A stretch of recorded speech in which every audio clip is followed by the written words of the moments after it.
Today, we're diving into a powerful idea from Brianna Wiest's book, The Mountain is You. We're going to explore why so many of us feel like we're our own worst enemy, and more importantly, what we can actually do about it. So let me just ask you this straight up. Have you ever set a goal, felt totally fired up, and then nothing?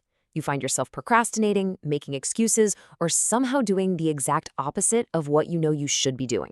If you're nodding along right now, trust me, you are in the right place. All right, let's start with the big idea at the center of all this, the mountain in your way. Now, this concept totally reframes the problem. We tend to think the mountain we have to climb is something out there, a tough job, a difficult relationship, a lack of money. But what if the real mountain is inside of us? What if it's this collection of our own fears, our old habits, and all the stuff from the past we haven't dealt with? So why do we just hang out at the bottom of this mountain, totally stuck? It doesn't make any sense, right? Well, here's the thing. Our brains are wired in a funny way. They often prefer a pain that's familiar over a future that's uncertain. It's like we know how to handle our current unhappiness, but the path to something new, something better, that's unknown territory, and that can feel absolutely terrifying. So we stay put. Okay, so that brings us to a word we all use but maybe don't fully understand. Let's redefine it. What is self-sabotage really? We usually think of self-sabotage as a character flaw, don't we? We call ourselves lazy or weak, or we feel like we just lack willpower. But here's a completely different way to look at it. What if that thing you call laziness is actually a form of self-protection? What if that weakness is really just a deep, primal fear of the unknown? And what if what looks like failure is actually a misguided attempt from your subconscious to keep you safe? This quote really just nails it. Self-sabotage is self-protection in disguise. It's not that you actually want to fail. It's that a part of you is desperately trying to protect you from something, from getting hurt, from being rejected, or just from the sheer discomfort of change. It's an old survival instinct that's just not helping you anymore. So, if it's a protection mechanism, where in the world does it come from? Let's dig in a bit and explore the roots of this resistance. Well, there are a few usual suspects. A lot of it can go way back to childhood, to old beliefs we formed about what we think we deserve. Of course, there's that fear of discomfort we already talked about.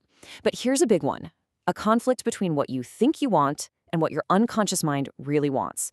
You know, consciously, you want that promotion, but unconsciously, you're terrified of the extra pressure. So you accidentally forget to send that crucial email.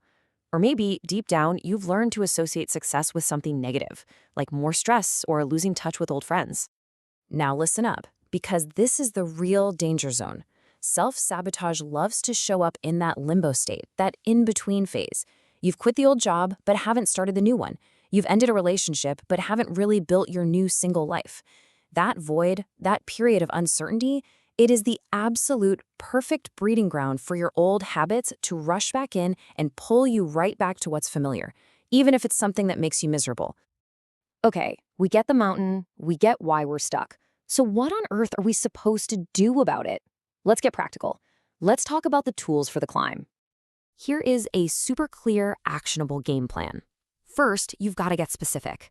What do you actually do? Do you procrastinate on deadlines? Do you pick fights with people you care about? Is it perfectionism that paralyzes you? You got to name it.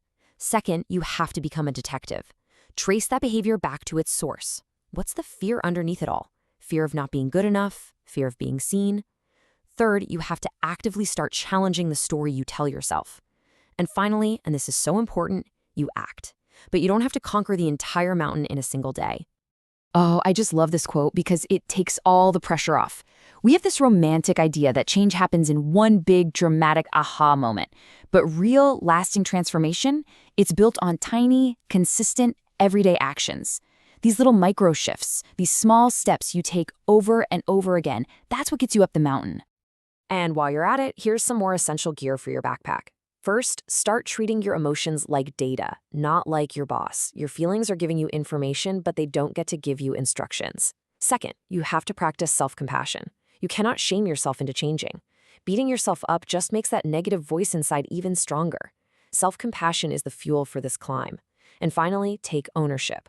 This isn't about blaming yourself. It's about reclaiming your power.